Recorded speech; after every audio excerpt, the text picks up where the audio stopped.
presidente Michel Temer participou nesta terça-feira da cerimônia de comemoração do aniversário de 2 anos do governo. A marca foi atingida no sábado, dia 12, e celebrada ontem com um discurso no Palácio do Planalto. Acompanhado de ministros e ex-ministros, Temer enumerou os dados positivos da economia e voltou a dizer que tirou o país da maior recessão da história. Não são palavras apenas. Os fatos comprovam.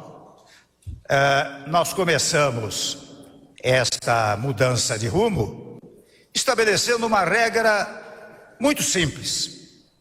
Ninguém pode gastar mais do que aquilo que arrecada.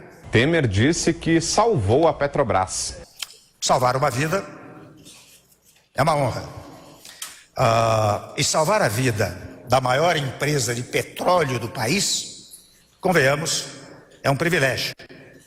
Nós salvamos a Petrobras. O presidente também comemorou a aprovação da reforma trabalhista. Que foi, sem dúvida, uma grande reforma, uma grande conquista, pois garantiu a todos os direitos dos trabalhadores. Os trabalhadores não têm um direito sequer eliminado, até mesmo dos terceirizados e temporários. Sobre a reforma da Previdência, Temer afirma que essa será uma missão para o próximo governo. Nem todas as reformas que desejávamos fazer puderam ser feitas, mas se engana quem pensa que a reforma da Previdência não será realizada. Ela saiu da pauta legislativa, mas não saiu da pauta política do país.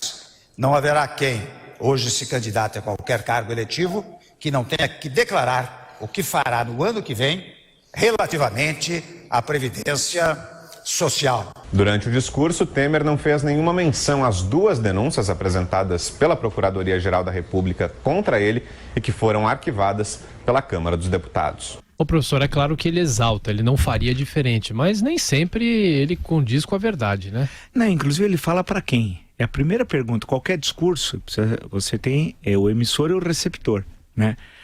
Parece aula de jornalismo. Semiótica. Isso ia lá. Isso toda essa discussão do emissor-receptor. E aí tem o ruído na comunicação. O ruído é a corrupção, a incapacidade, os ex-ministros presos. E ele falando, e o jeito dele, a visão que ele tem no Brasil, ele parece que está uns 30, 40 anos atrás. Ele só faltou falar em telegrama, né? De boas festas, mandar um telegrama, mandar um telex e tal. Ele realmente, não só ele tem um jeito do passado tal, ele não entende o presente. Eu queria perguntar ao senhor presidente, ele é excelentíssimo senhor, tem de ser assim o tratamento, e a candidatura à reeleição? Lembra que nós ficamos falando aqui? E o pessoal espalhou, e o pior é que ele solta o balão de ensaio e o noticiário político vai atrás. E aí nós temos, evidentemente, de dar notícia e comentar. E o que foi dito? Era piada, não teria reeleição coisa alguma. Ele entraria nos casos de história política do mundo como candidato à reeleição com o menor índice recebido na história do mundo, desde a Primeira República, no mundo até hoje e tal. Não foi, né? Então ele tentou, perceba a ausência, não estava lá o Bolinha não estava lá e nem o Índio. Quem é o Bolinha? Não estava o Botafogo e o Índio. O que é o Botafogo e o Índio? São os codinomes nas planilhas, né, da corrupção do Rodrigo Maia e o Dionísio. Então, tanto o Botafogo como o Índio não compareceram, tal. Ele está absolutamente isolado. Ele quer falar com quem? Para apoiar o provável candidato do MDB, que não terá candidato ao MDB. E se tiver, vai ser cristianizado, que é o Meirelles. Ontem mesmo aqui eu desenhei falando que essas pequenas candidaturas, alguns não gostaram, ficam furiosos. E eu com isso. É a realidade. Vocês querem brigar com os fatos? Muitos desses pequenos candidatos, como o Bolinha, entre outros, não vão ser candidatos coisa alguma. Né? E alguns vão ser jantados pelos partidos. Eu contei o exemplo do Olavo Fontoura e Ivete Vargas. Tem gente que entrou em partido e não vai ser candidato porque o partido vai mudar a sua diretriz e não vai ser candidato, vai ficar falando para as paredes.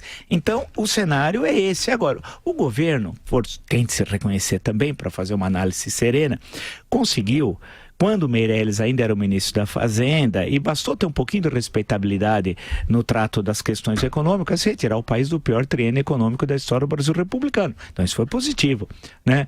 Mas foi só aquele momento, porque os resultados que estão aparecendo agora são bastante negativos. Teve as reformas, é verdade, mas a questão mais complicada, que era a reforma da Previdência, o governo não conseguiu encaminhar. E a corrupção continua no governo, isso é que é o mais grave. Aquele governo ético, lembra que ele falava em Ministério de Notáveis? Os notáveis foram o Gedel, o Eliseu Quadrilha, Moreira Franco e outros.